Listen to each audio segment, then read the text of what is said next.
Many, many decades ago, there was an interesting and unusual phenomenon that happened across this country in coffee houses just like this.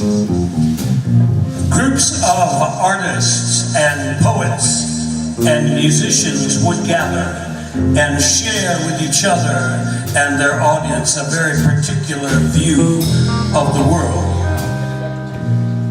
This was the late 50s, and it was a post-atomic world, and these artists' view was a rather nihilistic view of the world. They were rather negative. They were negative about Middle America. They were down on suburbia. They were down on money. They were down on normalcy. They were down on up. And they were down on down. They were just generally down. But they were very expressive, and they used to like to gather in coffee houses like this and do poems. They called themselves the Beats. Middle America used to like to refer to them as beatniks, but they called themselves the Beats.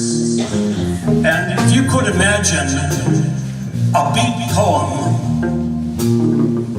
a beat poet from 1958, hopping into a time machine and stepping out in 2014 and joining us here tonight to share a particular vision of the world.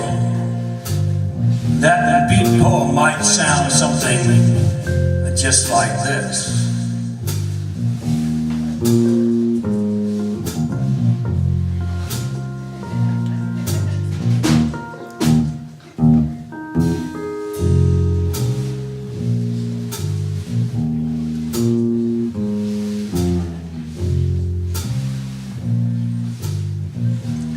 I know I'm negative.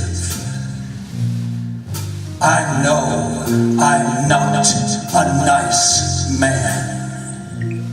I want to be normal. I know about normalcy. I want to drive a station wagon with a bunch of kids singing Christmas carols in the back seat. I want to go to the supermarket and compare prices. I want to buy life insurance. I want to fertilize my lawn. I want to wear pajamas and a bathrobe and sneak into the kitchen in the middle of the night to steal a drumstick from the refrigerator.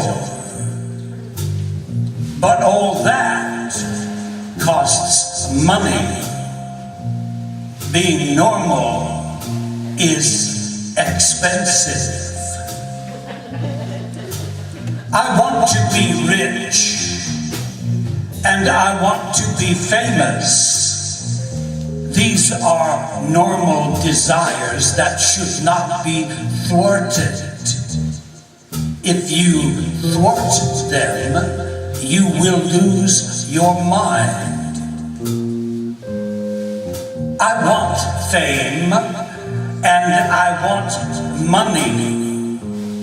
But it takes brains and skill to have fame and money at the same time.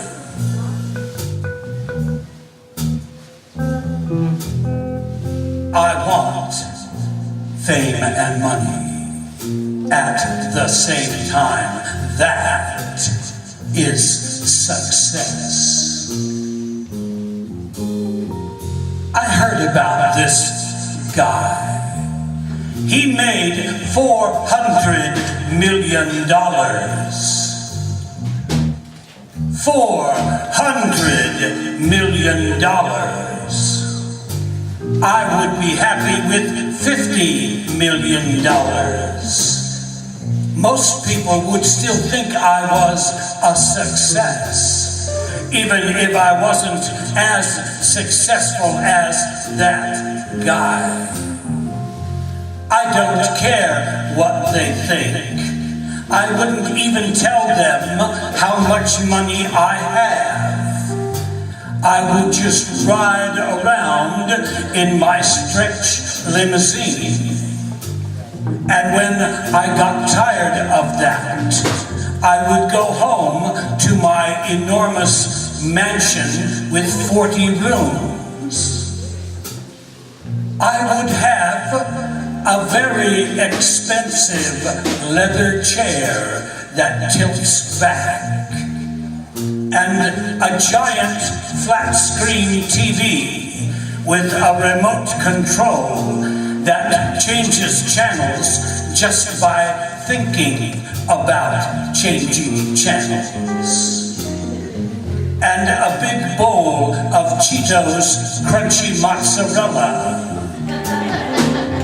And I would just sit there all day watching TV, changing channels just by thinking about changing channels. And then I would sit in a huge bathtub full of bubbles and smoke a cigar like Al Pacino in Scarface. But I wouldn't take drugs or have sex. Too dangerous. Just give me the money, the Cheetos crunchy mozzarella, the flat screen TV with the remote control, and a gun so that I could shoot the TV whenever somebody came on that I don't like.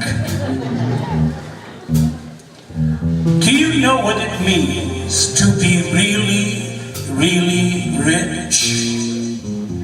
You go into a store and the jerk behind the counter is smirking at you because he thinks you can't afford the Rolex watch in the display case.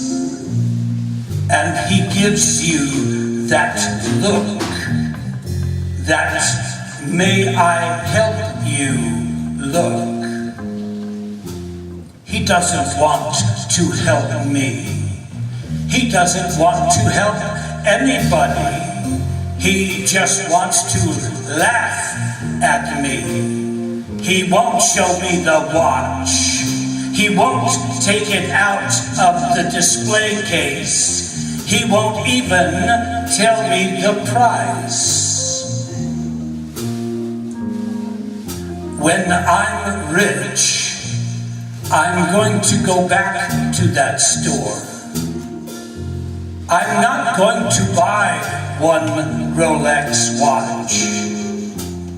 I'm not going to buy 10 Rolex watches. I'm going to buy the store. And then I'm going to fire that patronizing son of a bitch for laughing at me. And then I'm going to find out where he lives and buy his apartment building and have him evicted. Just one more pathetic homeless person walking the streets in a state of permanent depression. I know I'm negative. I know I'm not a nice man. But I don't care, because at least I know who and what I am. And for that tiny fragment of truth, I respect myself. This is why normalcy is so far out of my reach. You have to be blind to be normal, You have to like yourself.